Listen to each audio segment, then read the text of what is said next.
atau pengajiannya atau ingin ikut belajar kepada Al-Habib Husin bin Abu Bakar Al-Idrus. Pemerintah kolonial Belanda mengetahui dan mencurigai pergerakan dakwanya Al-Habib Husin. Hingga Habib Husin dipulangkan beserta paman dan rombongannya, ingin kembali ke tanah Arab, dikembalikan atau dikeluarkan dari Batavia. Menggunakan apa? Menggunakan atau jadi pemerintah kolonial Belanda menyiapkan perahu atau sekoci kecil untuk Al-Habib Husin beserta paman dan rombongannya. Hingga perahu tersebut dilayarkan oleh tentara Belanda pada saat itu. Akan tetapi Allah yang memiliki kehendak atas apa yang diinginkannya. Setiap kali kapal tersebut dilayarkan, maka angin selalu bertiup kembali ke pesisir Sunda Kelapa. Sehingga karena kejadian ini berulang kali, maka pemerintah Belanda membawanya Al-Habib Husin beserta paman dan rekannya yang ikut pada saat itu di perahu, yakni untuk dipenjara. Penjara pada saat itu di Glodok atau yang lebih dikenal dengan nama penjara seksi 2 di wilayah Glodok, untuk ditahan di dalam sel tahanan tersebut.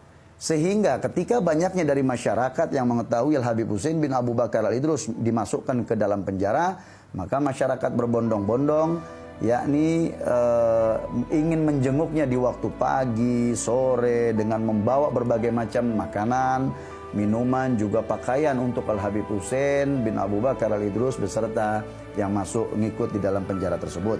Hingga kejadian ini, kejadian unik, kembali dimunculkan, terulang di dalam penjara, yang membuat heran dan membuat takut para sipir penjara tentara Belanda yang mana di dalam sel tahanan tersebut. Sehingga tentara Belanda melihat Habib Husin bin Abu Bakar Al-Idrus di luar sel tahanan sedang mengimami sholat berjamaah, sedang memimpin majelis. Akan tetapi di dalam kejadian tersebut dilaporkan oleh penjaga bahwa Habib Husin juga ada di dalam sel tersebut. Nah, sehingga kejadian tersebut berulang kali, maka kepala sipir penjara menghubungi daripada gubernur jenderal pada saat itu, pada masa itu. Lalu gubernur jenderal memerintahkan untuk Al-Habib Husin bin Abu Bakar Al-Idrus beserta paman dan rekan atau kawan yang mengikutinya yang dipenjara pada masa itu untuk dikeluarkan kembali, untuk dikeluarkan dari tahanan tersebut. Nah, jadi sehingga dalam perjalanan tersebut, dalam perjalanan dakwahnya, suatu ketika Al-Habib Husin bin Abu Bakar Al-Idrus, yakni berjalan bersama paman dan Haji Abdul Qadir, hingga menemui daripada jenderal perang daripada tentara Belanda. Hingga Habib Husin menepuk pundak daripada jenderal perang tersebut dan mengatakannya sambil memandang wajah Haji Abdul Qadir bahwa jenderal ini kelak akan menjadi gubernur jenderal di tanah Jawa ini. Sehingga mendapatkan perkataan tersebut, orang yang mendengar heran. Dengan diterjemahkan oleh Haji Abdul Qadir, maka jenderal perang daripada tentara Belanda beserta ajudan pengikutnya merasa heran dengan ucapan Habib Husin. Maka tak lama ketika semenjak itu, tidak lama kemudian jenderal perang tersebut mendapatkan surat dari negeri Belanda untuk dia segera kembali ke negeri Belanda, sehingga mendapat panggilan perintah surat tersebut dari Ratu Wilhelmina. Maka berangkatlah jenderal perang tersebut ke negerinya, yakni ke negeri Holland Belanda. Setelah itu dia dilantik, dibaiat untuk menjadi gubernur jenderal Jawa atau gubernur jenderal Batavia di negeri tanah Jawa ini. Maka kembalinya daripada gubernur jenderal Belanda tersebut yang telah dilantik di negeri Belanda oleh Ratu Wilhelmina pada masa itu, maka dia teringat dengan ucapan sang Habib Husin bin Abu Bakar Al-Idrus di masa itu, yang mana di dalam perjalanannya beliau bertemu dengan Habib Husin atau pada saat itu dikenal dengan Tuan Keramat. Dulu Habib Husin dengan orang-orang Belanda tidak disebut Habib tapi Tuan Keramat, atau Tuan yang memiliki supranatural. Akhirnya mengingat daripada ucapannya Al-Habib Husin bin Abu Bakar Al-Idrus, pada saat itu gubernur jenderal Belanda ketika sampainya di Batavia memerintahkan ajudannya untuk mencari dan menemui Habib Husin bin Abu Bakar Al-Idrus hingga dapat. Maka seketika pada saat itu dikerahkan ajudan pasukannya untuk mencari Al-Habib Husin. Maka ketemulah sang Habib Husain bin Abu Bakar Al-Idrus beserta jamaah atau pengikut atau murid-muridnya. Pada saat itu dibawalah untuk menghadap kepada Gubernur Jenderal tersebut. Maka Gubernur Jenderal Belanda tersebut mengucapkan banyak terima kasih atas ucapannya yang pada saat itu dia ingat kepadanya pada saat itu di perjalanan. Hingga dengan ucapan terima kasih dan kekaguman atas ucapan yang terbukti dalam kehidupannya si Gubernur Jenderal tersebut, maka dia memberikan hadiah sebidang tanah untuk Al-Habib Husain bin Abu Bakar Al-Idrus, yang mana tanah tersebut yakni di wilayah Sunda Kelapa Penjaringan ya, Batavia. Pada saat itu diberikan sebidang tanah dengan uang ya, ada di kantong karung pada saat itu, yang mana kantong karung yang diterima oleh Al-Habib Husain bin Abu Bakar Al-Idrus dibuanglah ke laut.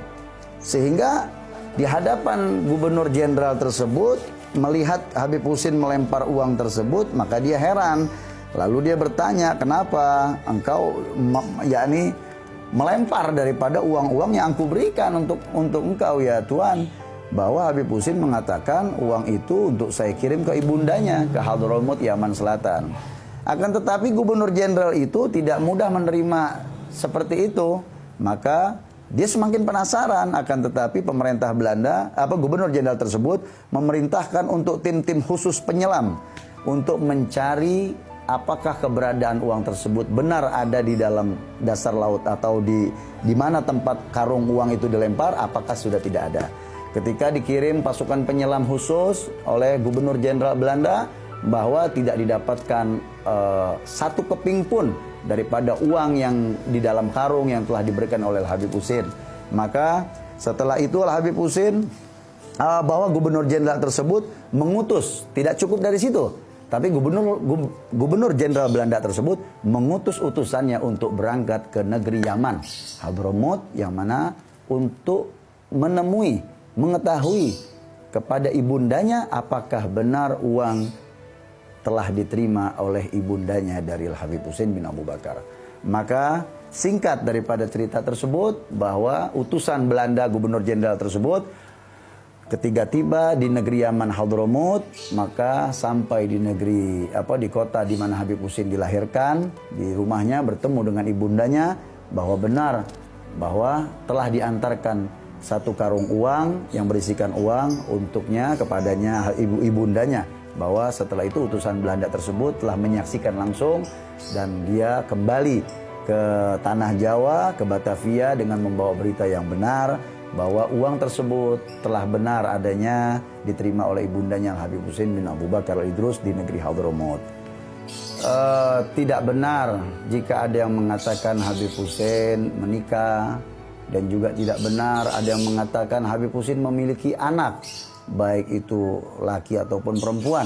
Itu tidak benar sekali, karena ini sudah jelas dalam riwayat maupun buku nasab yang telah tercatat ratusan tahun yang lalu di dalam buku-buku nasab besar ya, di kitab-kitab induk nasab mulai dari Hadramaut maupun di bumi Nusantara Indonesia yang dikarang, ditulis, dikutip oleh para ahli nasab, guru-guru nasab minas salihin terdahulu.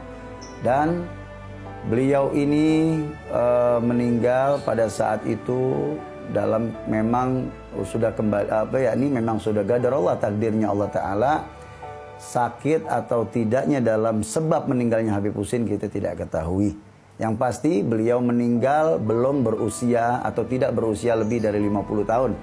Ya, beliau tidak lebih dari umur 50 tahun.